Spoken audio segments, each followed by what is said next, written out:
There were security failures on multiple fronts. Every American should be outraged, regardless of who they intend to support. Political violence has no place in our democracy, period. It is clear that the Secret Service failed on July 13th. This tragedy, and the very real threat to democracy of our nation, escaped that day.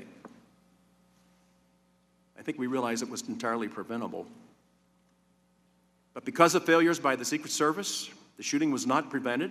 Just last week, Acting Director Rowe said his own agency showed complacency.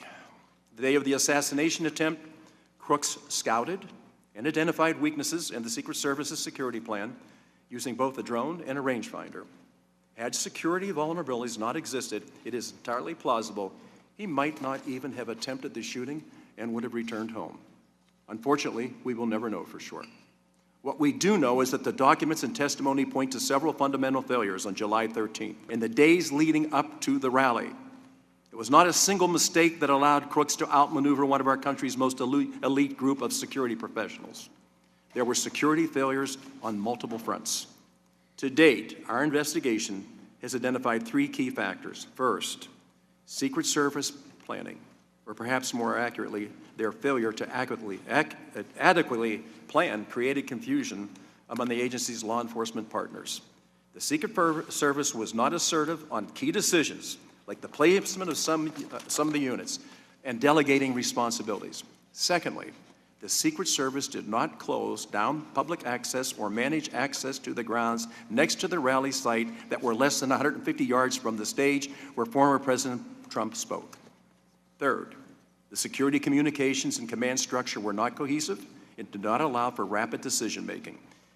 Information in a moment of crisis went through radio communications, text messages, and phone calls way too slowly. Second-hand reports were passed in a manner resembling the old children's game telephone. We've been warned about these clear threats to his safety twice. It's the obligation of this Congress, this administration, and public servants at all levels of government to stand against those who would use violence to interfere with our elections. Every American should be outraged, regardless of who they intend to support, by these attempts to nullify their votes through violence. We use ballots, not bullets, to make a determination of who should serve. Today's hearing is the task force's latest attempt to seek accountability and answers on what happened in Butler, Pennsylvania, and to restore the faith, trust, and confidence the American people deserve. Political violence has no place in our democracy, period.